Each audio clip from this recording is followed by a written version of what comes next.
sifat iman itu emang bukan hanya yang baru mualaf ya, semua mukmin yang dari lahir pun, bahkan para sahabat kecuali Nabi ya, para sahabat pun memiliki sifat iman yang sama. Iman itu apa? Fluktuatif, yazidu wa yanqus, naik dan turun, bertambah dan berkurang. Itu memang sifat iman. Jadi ada kalanya kita kayak lagi nyaman banget dengan ketaatan kita, dengan keimanan kita.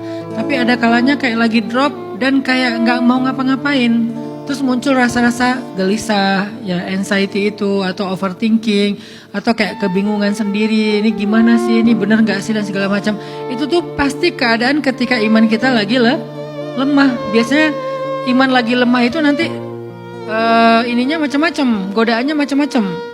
Kalau iman lagi kuat, gairahnya juga macam-macam. Pengen ibadah ini, pengen beramal itu, dan seterusnya. Gairahnya macam-macam pas iman lagi kuat. Godaannya juga macam-macam pas iman lagi lemah. Nah pertanyaannya sekarang, gimana biar iman kita itu kalau lagi lemah itu nggak lama-lama dan ada yang menyelamatkannya supaya dia bisa bertambah ketika dia berkurang. Satu kata para ulama, banyakin istighfar. Kenapa banyakin istighfar? Lemahnya iman itu penyebabnya dosa. Tazidu yazidu bit ta'ah wa yanqusu bil ma'siyah. Iman itu bertambah dengan ketaatan dan berkurang dengan maksiat. Biasanya penyebab iman lemah itu adalah dosa-dosa. Dan dosa yang paling ringan tapi paling mudah mengurangi iman itu adalah fatrah atau futur. Apa itu futur? Kelamaan nganggur. Futur itu kelamaan nganggur. Nganggur di sini itu bukan kerjaan ya, nganggur dari aktivitas-aktivitas yang bisa menyehatkan iman kita. Kelamaan gak hadir ke majelis, kelamaan gak ketemu dengan orang solih, kelamaan gak membaca Al-Quran, kelamaan gak bertemu dengan tempat-tempat yang vibes-nya bagus. Salah satu yang paling terbaik itu pastinya Masjidil Haram, Masjid Nabawi kalau kita mampu, atau kalau enggak ya masjid-masjid yang vibes-nya memang beda gitu. Kalau pada umumnya kan dia vibes sholat 5 waktu ya. Ada masjid yang di situ tuh ada amalan yang lebih daripada 5 waktu, ada majelis ilmunya di situ, ada dakwahnya di situ segala macam. Kita terlalu lama absen dari sana. Selain karena dosa, bisa juga karena fatrah atau karena futur, kelamaan absen. Sehingga kita harus mencoba memaksakan diri untuk hadir lagi ke majelis kayak gitu, ketemu lagi dengan orang-orang yang insya Allah bisa menyegarkan iman, atau mengakses konten-konten mereka, mendengar kisah-kisah tentang mereka. Kita kelamaan gak baca kisah orang solih atau gak mendengar kisah orang solih, coba dengerin lagi, karena itu cepat banget nambah iman. Pertama istighfar, kemudian hadir dalam majelis ilmu, kemudian coba lebih banyak membaca atau mendengar kisah-kisah orang soleh, karena di dalam kisah orang soleh itu cepat banget.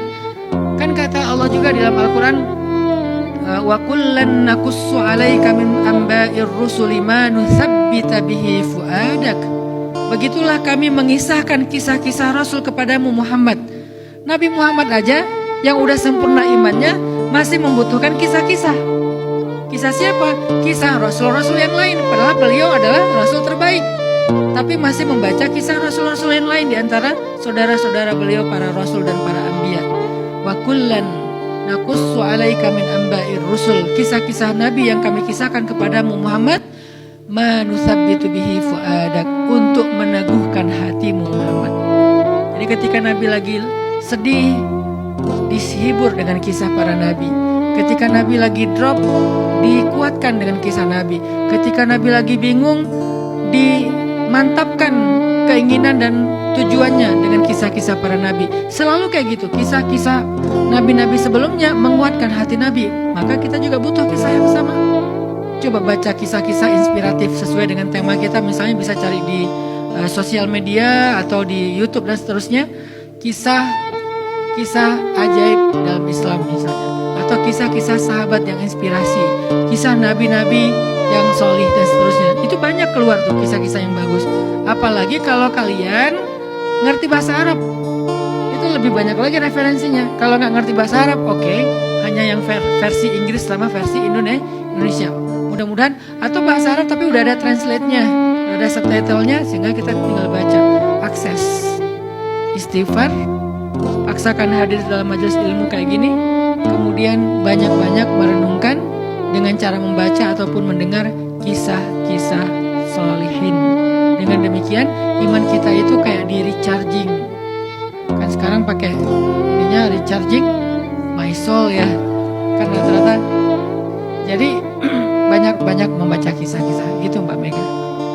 Barakallah.